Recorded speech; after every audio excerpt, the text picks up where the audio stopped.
Africa yonna tuwuliriza Lugonvu Show. Genda ke Bulaya, Latin America ne Buwarabu. Chikole nga Lugonvu. Wuliriza Lugonvu. Tonsubya Lugonvu. Mwana wa mama, mwana wa tata. Mwana gwe Lugonvu muwulire alina ensonga. Lugonvu shonge chikole nga Lugonvu. Wuliriza Lugonvu yeka. Walabya Lugonvu. Mwana wa mama, mwana wa tata. Lugonvu muwulire alina ensonga. Okay, omulabi wa Lugonvu Show nkuwaniriza olunaku olwaliro nenkobaza okuba nga otwegasseeko ennaku z'omwezi 25 omwezi tubala gwa kuna omwaka 2022 gy'osinzira okubeera ng'otulaba. Abayisiraamu mbayagaliza ekisiibo okukitambuza obulungi, tulinako we tutuuse, ate nga n'ab'enzikiriza endala mbaagaliza birungi byerere. Programu ya Lugonvu Show, nze Ssentongo Frederick Lugonvu, abali munda mu ggwanga erya Uganda nammwe abali wabweru wa Uganda mu mawanga ag'enjawulo oba oliawo, nyongera okubeebaza akabanga kabadde katambudde nga tetuwuli ffenna olw'ensonga nti mbadde up and down, naye ndabika okubanga nkomyewo okubanga tukwasaganya wano ne wali okulaba kyekitambula butya bwe kigenda okubanga kitambula. Naye nga bwe ngutegeezezza Abayisiraamu bagamba bane Mwami Lugonvu, bali ab'enzikiriza endala, Abakatuliki, Abakristaayo, Abalokole, Abaorthodoxi, obawadde omukisa gwabwe gwa Easter gift.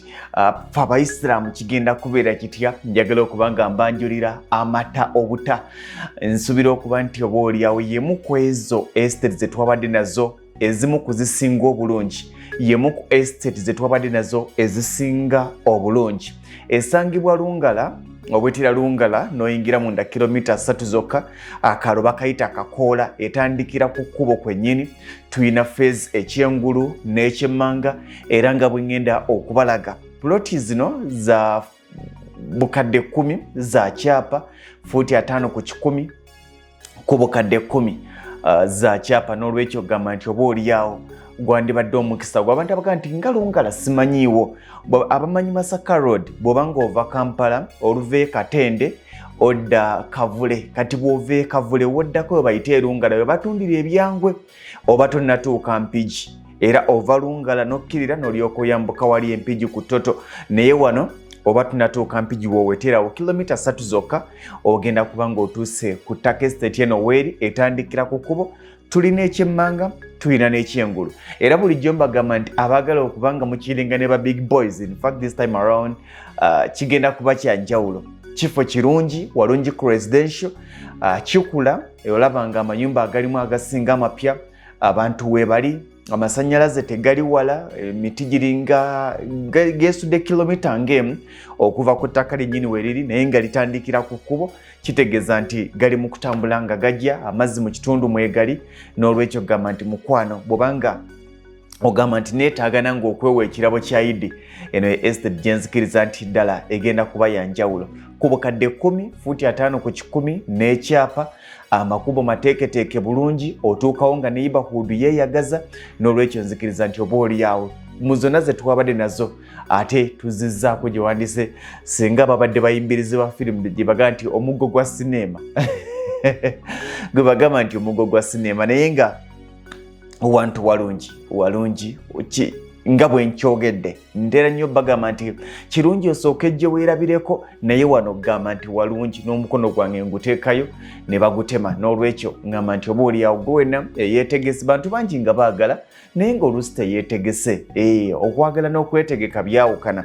Tutunulira oyo ayagala ate nga yeeteeseteese, kubanga nzikiriza nti buli kaseera oba oliawo waliyo omukisa gw'oyo abadde ayaayaana. Kati mu kaseera kano bangi ababadde bafika, mujjukira estate gye twalina ku nnyumba ennene eya Haji Kakoola, ennyumba ennene gye omwali olusuku, kati eyokkirira wansi, ate n'estate etandikira ku kkubo. Haji ali kyemmanga n'estate eri ekyemmanga, ate wano weeyongera kati ni awo maaso weetandikira ku kkubo nekka, ne wano neeyambuka. Kugamba ekkubo tuligasse ekyemmanga n'ekyengulu. N'olwekyo gamba nti mukwano, njagala kulaga ku wantu wano bwafaanana, oba oliawo kigenda tuwa ekifaananyi ekituufu.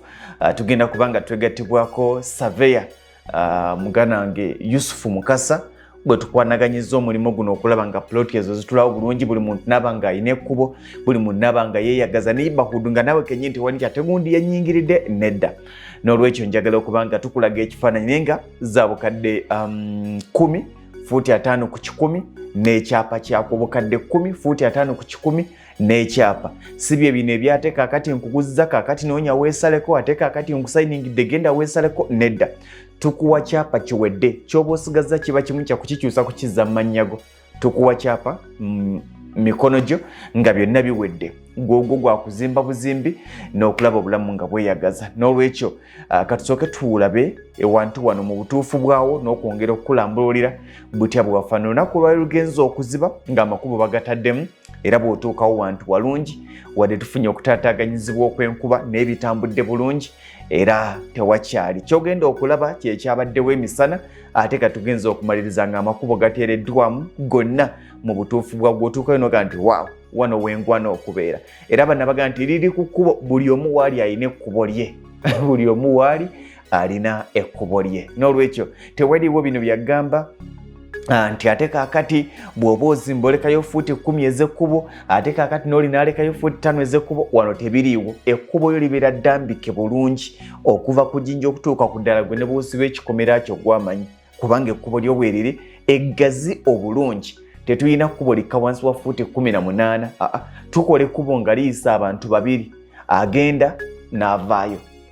Tukola ekkubo nga tukimanyi nti abantu betuteekerateekera bantu abakozeemu abateekateeka okuzimba nga matiriyo bayisa magulu 10.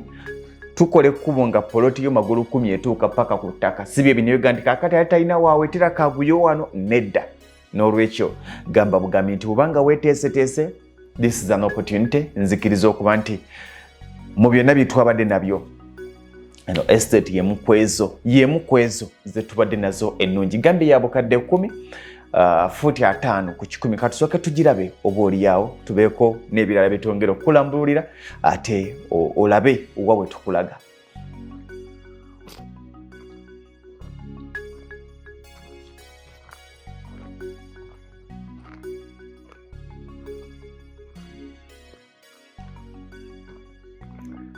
Yeah. Omulabi wa Lugonvizi show. We are unveiling, egenda kubeera iri bonanza. Eri yali Easter bonanza, Easter's gift, egenda kubeera idi gift. Tusabuukuludde estate empya eviira ddala ku kkubo wano w'olaba. Ekkubo lye lituleeta. Wano bayitawo Kakoola. Estate gye tulina egatta amakubo 2.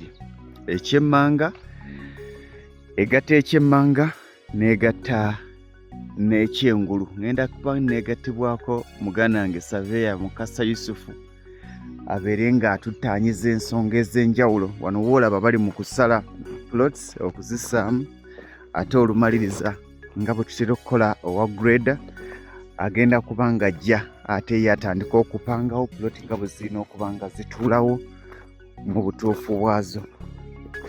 Njagala kukka mpola gyali. Lino lyekkubo eritutwala kkubo lino ngaagize siddemu.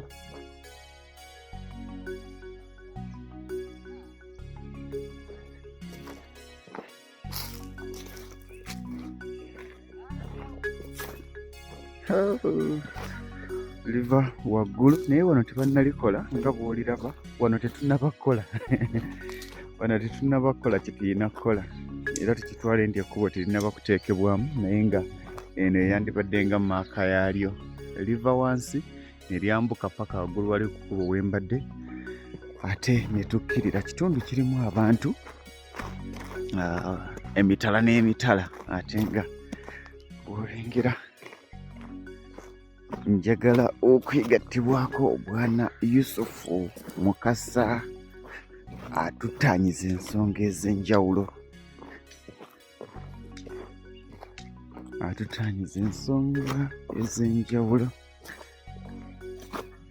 Abantu gye bali abaatandika edda okuzimba.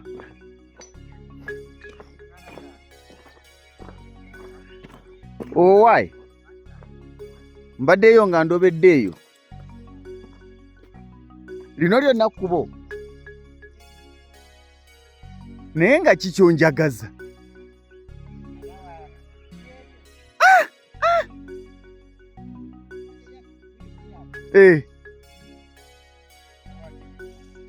Lye lino wano. Okay, eri kkubo nga heve gwe naye ekibuuzo ekiriwo wali ofunyeeko estate ekusanyusa ng'eno?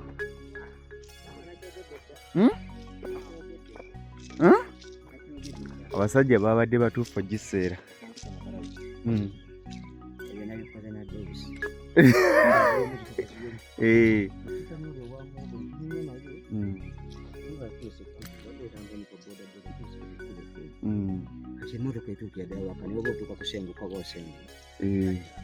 Jawa mayirungi ne muwogo naye kirungi nawe walungi ogaziwa wana agenda okuwunzi awunzikirayo awunzikira n'eri ekuba egiteekaba 15 kati zino ze zikutunudde ku kkuba eno.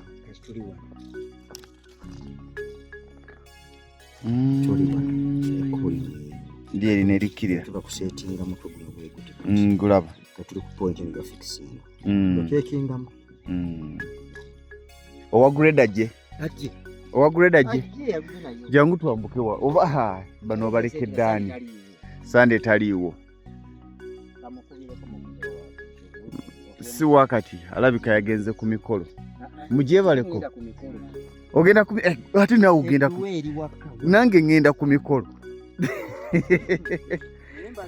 Era nga mugana nange Mukasa Yusufu bw'atutegeezezza tusooke tumuleke nga bw'akola emirimu gye naye nga bw'olaba ettaka litudde tewali lutobazi tewali ki liri ku lusozi liviira ddala ku lusozi ne lijja nga likka abantu bangi baga nti njagala okuzimba ate luno olusozi si luno olwerezi era tewali gamba nti kusende otuuka oteekawo buteesi nnyumbayo naye nga walina vyu ennungi nti obeera olaba eruuyi n'eruuyi bw'obeerayo ng'otaddeyo ennyumbayo buli muntu aba akulaba wantu walungi abantu we balinga bwenkulaze batandise okuzimba abazimbawo amayumba gaabwe bazimbawo amayumba gaabwe batandika kwega siwe wantu wogenda ogambe nti ngenze ewantu watali muntu yenna ate in fact sirina ndowooza poloti gyenna estate gye twali tubadde nayo okuggyako olinga awaayiriza tewali estate gye twali tubadde nayo nga tewali banneiba waakiri babeere nga batandika butandisi naye babeerayo ate kweno waliwo abatandika waliwo n'abakadde already abaliyo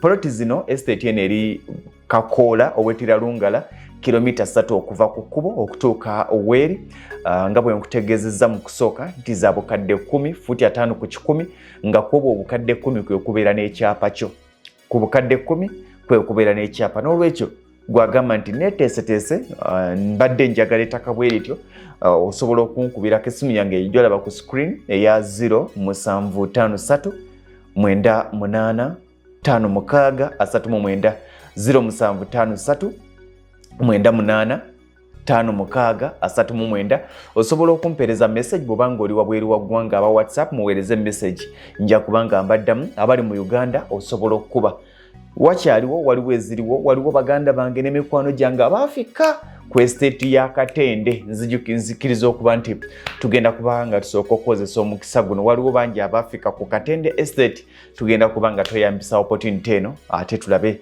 bwe tugenda okubanga tutambuza ekintu kino mugana wange gwe wenna gy'oli gamba nti it's an opportunity. Mpigi ku lwaleero abantu bangi era ababadde bagoba ku byapa by'Empigi musobola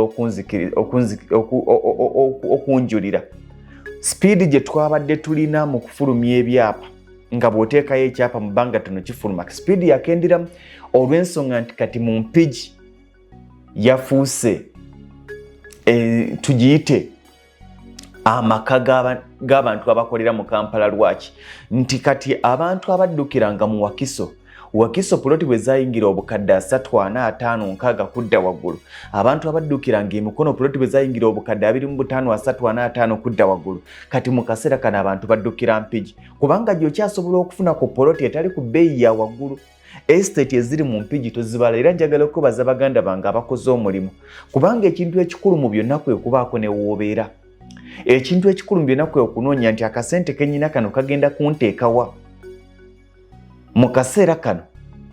Omuntu yenna ng'ali mu bukadde 15 wandikutte Masaka Road okyasobola okufuna poloti mu Mpigi, kubanga Maya tumwesonyiwe ow'obukadde 15 ng'oyagala poloti ya Kyapa. Maya tumwesonyiwe ow'obukadde 15, Nsangi tumwesonyiwe, aboogera ku Nabbingo mubanga abaloota, aboogera ku kiti kubanga kuloota, naye ngoga nti bajeti yange eri mu bukadde 15 kudda wansi. Obukadde 15 okudda wansi, njagala poloti nga ya Kyapa at least 5 ku 10 tandikira mu Mpigi. Naye ng'ogenda kufuna ewantu walungi, ng'ewantu w'ogenda okufuna tekikwetaagisa kati na kujja kukolera Kampala. Ebibuga bingi by'osobola okukoleramu okutandikira ne ku Mpigi. Kaakati ene estate weri ey'Akakoola, akamu ku bubuga obulirannyo bakayita Mbaale. Nkimanyi nti baganda bange bandaba abamanyi obutundu obwo. Mbaale ku lwaliro kamu ku bubuga mu Mpigi obukulira ku misinde emiyitirivu. Nti tekikwetaagisa nagamba nti ojja okolera Mpigi. Okuva wano estate weri okutuuka e Mbaale kilomita 1. Okuva estate weri okutuuka e Mbaale mu town kilomita 1. Okuva e Mbaale mu town okutuuka e Mpigi mu town ndoza ziringa kilomita 2. Ziringa kilomita 2 okutuuka e Mpigi mu town. Kati gwasalawo osobola okukolera e Mbaale ng'osuubula Mpigi, kubanga Mpigi ajjudde maduuka gasuubuzi. Agasuubuza engoye, agasuubuza ebyamaduuka ebya hardware. Lwengo General Hardware eri mu Mpigi wano Katende na Mutamala. So n'olwekyo nsuubira okuba nti wajja kubanga wakwanguyira. Nga bwe twogedde osobola okuba nti gwoga nti njagala poloti, ntuusa akaseera neeteeseteese, tusobola okuba nga tukwatagana ettaka weeriri. Bw'osasula mu buliwo, well and good, kiba kitukolera nnyo, enteekateeka ne zinyuma. Waliwaga nti mbadde nyina akasente kange nnindi omwezi ogujja, osobola okutandika at least n'obukadde 7.5. At least n'obukadde 7.5 ne tukuwayo akabanga ako, kubanga tukkiriza nti tugenda kuwa mwaka mulamu obeere ng'osondera ttaka nga tolina na birala by'okola. Tetwagala kussaako pressure, twagala okola by'okola, then ekino kibeerenga ate kiweddewo. Osobola otandika ne 7.5 obukadde n'osigala ng'obanjibwayo obukadde 2.5. Bwetyo bwefaanana mugana nga bwe njikulaze. Enteekateeka zaawedde. Olunaku olw'enkya Lwakubiri ttiimu esooka already waliwo abankubiddeko ne tukwatagana olunaku lwankya. Tugenda kkira emmotoka zigenda kubanga abaana bange babatwalayo kuva ku makya paka kawungezi. Kuva ku makya paka kawungezi. Gwaga nti Mwami Lugonvu ndi ready. Osobola okumpeereza message bw'oba ng'oli wa WhatsApp. Bw'oba ng'oli mu ggwanga wano mu Uganda osobola okunkubira direct. Abakozesa WhatsApp call lusi mutera obutanfuna olw'ensonga nti neeno mbaayo ne direct call. Kati mu kifo ky'okukozesa WhatsApp call ate mpeereza message mba ngenda kuddamu. N'olwekyo tukwatagane. Esimu yange gy'olaba ku screen eya 0753 98 56 39 0753 98 56 munzikirize mbagalize birungi ebyerere. Ye estate empya eya Lungala Kakoola ku bukadde 10 fuuti 5 ku 10 etandika na kkubo ekyengulu n'ekyemmanga. Baganda bange mbagaliza birungi byerere n'okubategeeza nti bulijjo tubeere bakakkamu, ensi etugondere.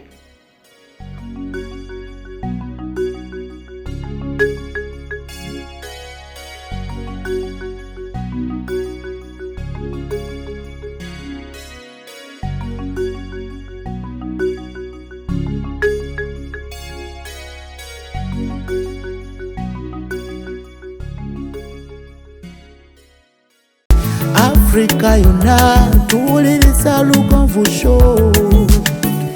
Genda ke Bulaya, Latin America ne Buwarabu.